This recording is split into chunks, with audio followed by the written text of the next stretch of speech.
Oi, pessoal do sexto ano A. Hoje estou de volta para a gente fazer a correção dos nossos exercícios do nosso capítulo 11 da nossa apostila 2, Resíduos Sólidos, Poluição, Saúde Pública, da página 290 a 296. Resíduos Sólidos, Poluição e Saúde Pública, da página 290. Note na imagem que, além de homens trabalhando no lixão, há outros seres vivos presentes. Identifique-os.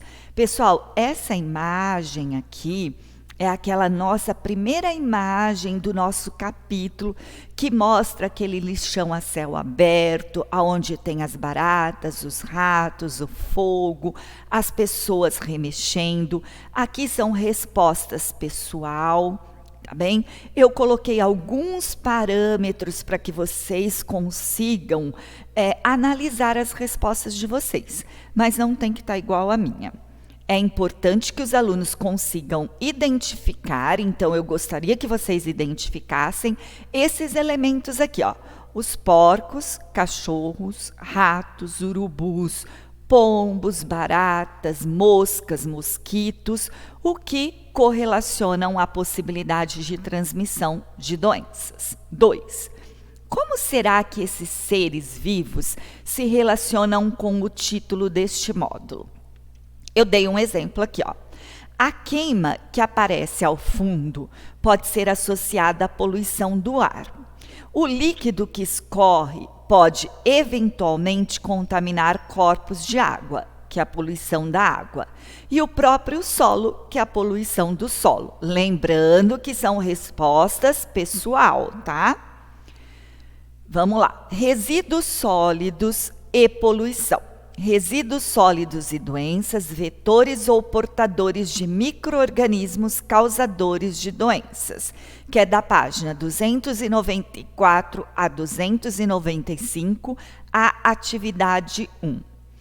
Leia a tirinha a seguir, que mostra uma situação aleatória de um casal de peixes conversando sobre o estado do filho. Nosso filho mudou muito. É o efeito desses metais pesados. Então, olhando isso aqui, ele vai pedir que a gente responda algumas questões. Vamos lá.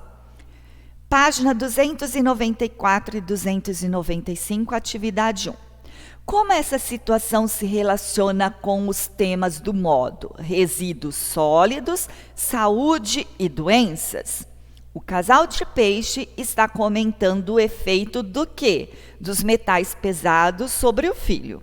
Neste caso, a tirinha remete os metais pesados ao estilo metal ou metaleiro adotado pelo filho.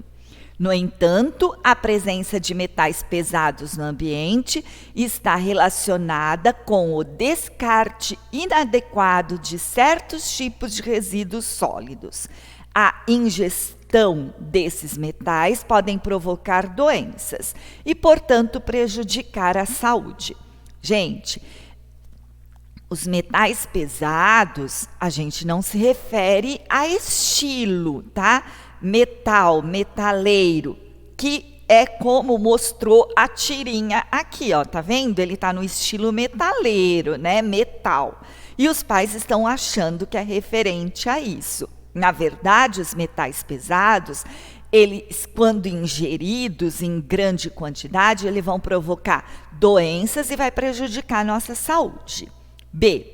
Em que situação na natureza os peixes podem ingerir metais pesados? Os peixes podem ingerir metais pesados que estão presentes aonde? Em águas contaminadas por eles, diretamente no local aonde eles vivem, como rios, mares, oceanos, lagos e etc. Página 294 e 295 da atividade 1, letra C. Como os metais pesados presentes em resíduos sólidos, dispostos em um lixão, pode chegar aos peixes e também às pessoas? Dava para a gente ver lá pela nossa aula, tá certo? Então, vamos tentar resumir isso aqui. Metais pesados, presentes em resíduos sólidos, dispostos em lixões, podem chegar aos rios e os oceanos, por meio do chorume. Esse pode atingir os corpos de água, ao infiltrar no solo e atingir os lençóis freáticos, ou até mesmo sendo levado diretamente por água de enchentes, de rios ou por sistema de águas pluviais das cidades. Os peixes, ao se contaminarem com esses metais, passam a acumulá-los no seu organismo. E quando o ser humano se alimenta deles, a cadeia alimentar acaba também se contaminando. Com isso, os metais pesados podem permanecer no corpo das pessoas, provocando doenças. Pessoal, vocês podem pôr com as palavras de vocês. Eu fiz um resumo bem assim, detalhado. Não tinha que ter tudo isso nas respostas de vocês, tá bem? Quando ele fala assim, ó, que os metais pesados podem permanecer no corpo das pessoas provocando doença, gente, isso aqui não é porque a gente comeu um peixe que estava lá contaminado com esses metais pesados que a gente vai ter doença diretamente. Isso aqui é com o acúmulo do tempo que desses metais pesados dentro do nosso organismo que a gente pode vir provocar alguma doença. Pode ser que não aconteça nada, mas de alguma forma pode atingir nosso organismo. Página 294 e 295, atividade 2.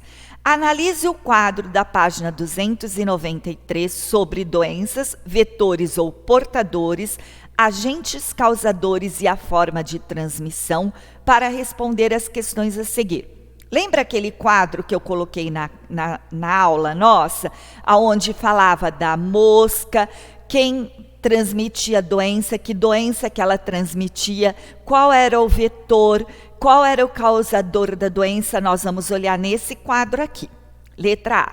Quantas menções diretas ou indiretas a seres vivos diferentes aparecem na tabela? E quais são esses seres vivos? Na tabela aparecem menções a 17 seres vivos diferentes, de forma direta ou indireta. Vírus, 4 vírus diferentes causando doenças listadas. Protozoários, 2 espécies diferentes causando 2 doenças relacionadas. E bactéria também tem 2, mosquito tem 1, mosca tem 1, barata tem 1, rato tem 1, pulga de rato 1, suíno de porco 1, urubu 1, pombo 1 e gato 1. Então, daria esse total todo que a gente tem de vírus, de bactérias diferentes, de protozoários. Quem é o vetor do tifo endêmico para o ser humano? Justifique.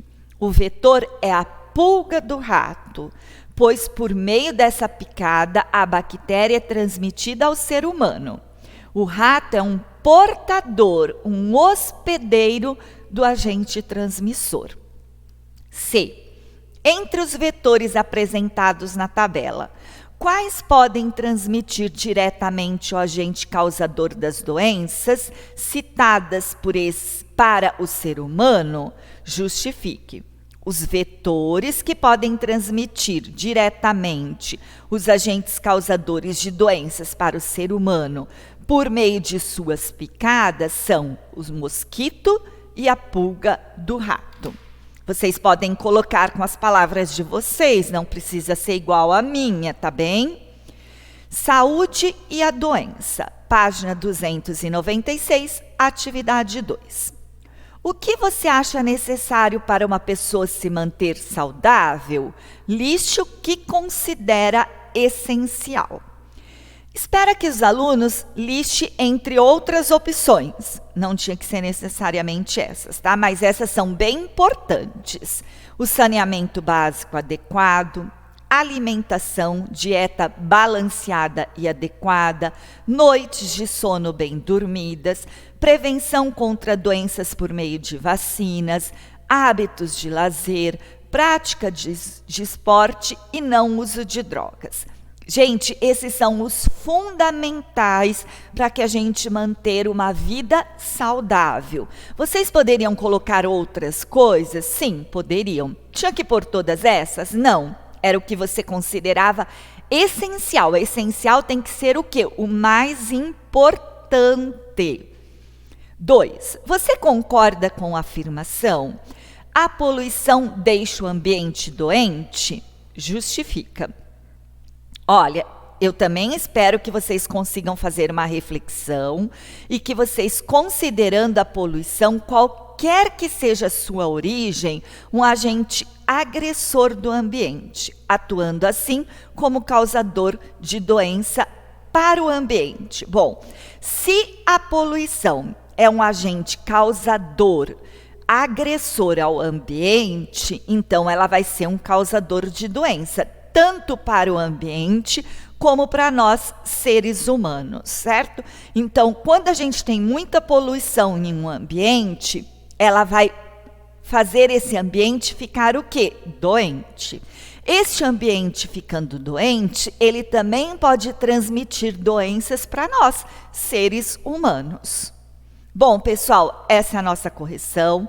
Eu espero que vocês tenham compreendido o capítulo, porém, qualquer dúvida que restar, vocês me mandem um e-mail, coloquem lá no assunto 6º ano A, Ciências, professora Regina, para que eu consiga visualizar mais rápido e tirar a dúvida de vocês, tá bem?